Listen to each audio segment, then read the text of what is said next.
Hello and welcome to the next episode in our Let's Look at series. We finished AD&D Second Edition Player's Handbook, and we're moving on to Advanced Dungeons & Dragons Unearthed Arcana by Gary Gygax. So, Unearthed Arcana, I loosely know what it's defined as nowadays, but I don't really know much about this book or anything, so let's just jump right in. Do we have a name in the binding? We do not. But we have a preface. We'll read a little bit of this. Now that you have this tome in your hands, you are about to discover a new and exciting dimension in the advanced Dungeons & Dragons game world. You have unearthed the hidden mysteries of this work, so although they are no longer arcana, the contents are treasure. The AD&D game system is dynamic, it grows and changes and expands. Our universe does all this, and so too the multiverse of this game system. The description and definition of an infinite multiverse must necessarily be done piecemeal, adding new discoveries as they come to light, expanding horizons as the sum total of our past knowledge allows. Introductions. Warning, this book is loaded with new information, that is, by Jeff Grubb, 1985. So, a little dirty, that's fine.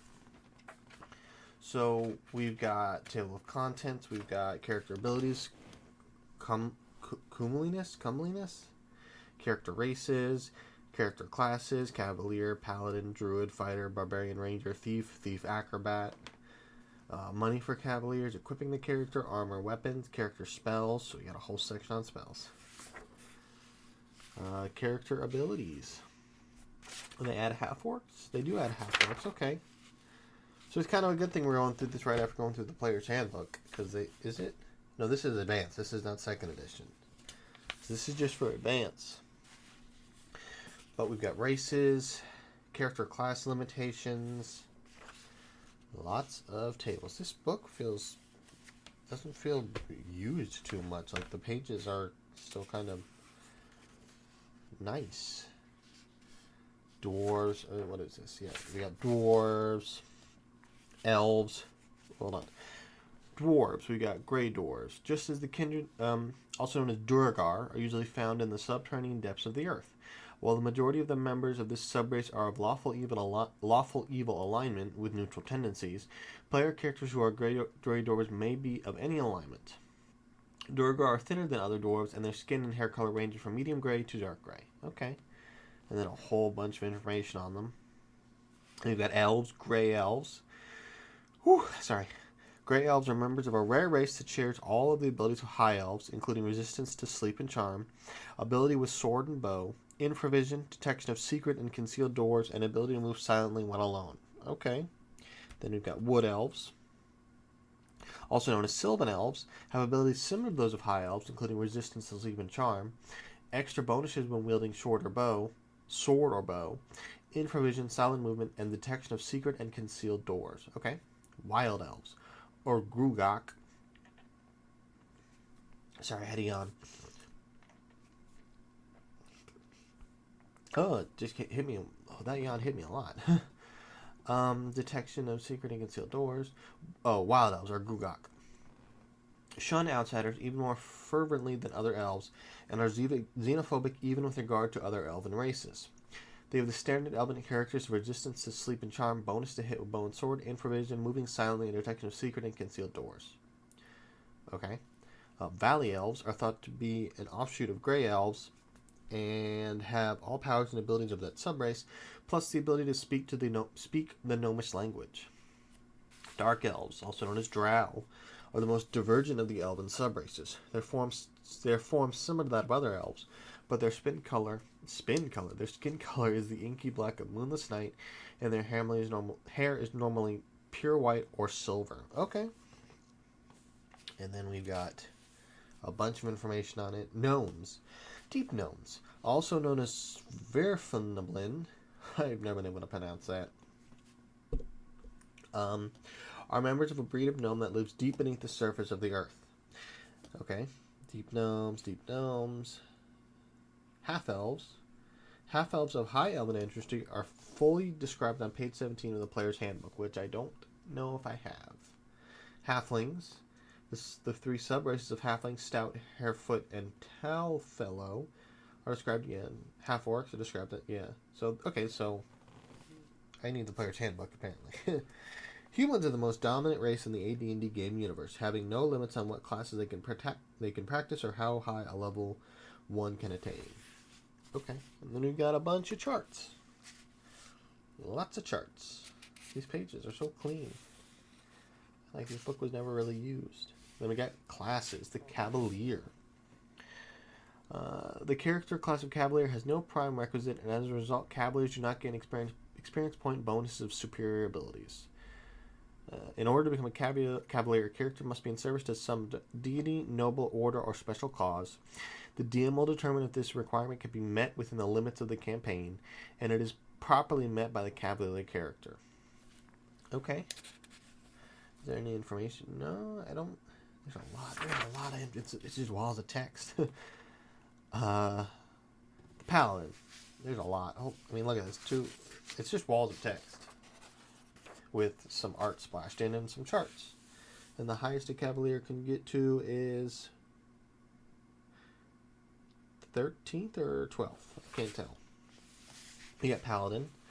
The Paladin is no longer considered to be a subclass of the Fighter, but is a subclass of the Cavalier. Okay. The Druid. A study of information pertaining to Druids will reveal that there must be something above the Great Druid for each area or land can have its own Druid of this sort. Ranking even higher is the Grand Druid. The Grand Druid has 3,000,001 or more experience points. It is 15th level and is attended by 9 Druids of special sort having nothing to do with the hierarchy of any specific area or land. Okay. I wish they gave a little more description in the intro. The Fighter. The scope of the Fighter class is expanded in 2 major respects. First, fighters are able to employ any and all the new weapon types detailed in this book. Second, any and potentially more meaningful is the benefit of weapon specialization, which is described as below. Okay. Only members of the Fighter class and the Ranger subclass can make use of weapon specialization. This discipline is manifested in the character's choice of one weapon. I keep yawning, I'm sorry. Weapon to practice and to use, to the exclusion of others. Okay. And then we got melee weapons. The character is a +1 to hit and a +2 damage with the special weapon on top of all other strength and magic bonuses. Okay, then we got bows, crossbows, other missile weapons, double specialization, and final note. Barbarian. The Barbarian class is a subclass of Fighter. Barbarian characters are adept at many skills necessary for survival in a hostile wilderness. These skills include rapid movement, climbing, use of many weapons, certain sixth senses, and many secondary and tertiary abilities. I'm like half asleep. I literally just woke up and I'm having this. There's so much to read. Barbarian. Still a Barbarian. My goodness. The Ranger. Members of the Ranger subclass of fighters are entitled to the benefits of weapon specialization, see for the fighter above, in addition to the expansion of the capabilities of subclass. The following information on tracking, giant class opponents, and weapon use should replace or supplement the pertinent sections of the class description in the player's handbook. Okay, then we got tracking. There's so much. Giant class, Ranger's weapons, the Thief, here we go. As shown on Character Class Table 2, members of the Thief class are not restricted to wearing only leather armor. However, a thief's chance of performing one of the special functions of the class may be lessened if he or she is otherwise attired. And certain bonuses apply if the thief wears no armor, as indicated on the following table. Okay. Thief Acrobat. Any thief character with a minimum strength of 15 and a minimum strength of dexterity of 16 may decide to forego normal thievery after rising through the 5th level experience and become a split class specialist, a thief acrobat. The thief then leaves all of the practices which increases his or her manual dexterity and begins a regime of physical exercise in order to build coordination, muscle tone, and balance. This program of gymnastics precludes any further progress in the following skills: pickpockets, open locks, read magic, find traps, remove traps. Oh my. Oh my goodness, this is so text heavy. Just look at it. I don't know if the other ones were this bad. Is this still Thief Acrobat? Yeah. Thief Acrobat. Money. Starting money and equipment. Oh my good golly gosh. This is a lot of weapons. Towel and javelin, arrow, axe, battle axe, axe with hand or throwing, bardish, Beck de Corbin, Bill Gusimir, blowgun and needle, bow stick. Oh my goodness, just look at this handheld weapons. And oh my, hurl weapons and missile types and spell tables. Okay. So we got clerics, 4th, 5th, 6th, and 7th. Druids, 1st, 2nd, 3rd. 4th, 5th, 6th, and 7th. Magic user cantrips. Oh, so they added cantrips. Because I know in the one we just read, the AD&D 2nd edition Player's Handbook, cantrip was a spell that allowed you to do certain things. But now we have cantrips in general. That's kind of cool. And then we just got so many spells. What time? We got time. I think I'll read through clerics. I'll read through the first. I'll read for a bit. There's a lot. Cleric spells: ceremony, which is a normal one now. Combine, endure cold. Some of these are actually in AD&D 2nd edition. I think, yeah, like invisibility on undead, penetrate disguise. By means of this spell, the cleric is empowered to see through a disguise composed solely of makeup or altered clothing. Okay, so that's not as cool as I thought. Portent, precipitation, already on the 2nd level spells. Aid, detect life, dust devil, enthrall. Yeah, some of these are in 2nd edition. Messenger, withdraw, wyvern watch. And yeah, these are almost. This is for 1st edition. It says official. Hold on. This should be 2nd edition, right? Right. I think it is. I think it's 1st. AD&D 1st, and that's why these are in AD&D 2nd, because they were like, these are cool spells. Let's include them in the next edition. Cloudburst, Death's Door, Flame Walk, Magical Vestment, Meld into Stone, Negative Flame Protection, Remove Paralysis, Water Walk.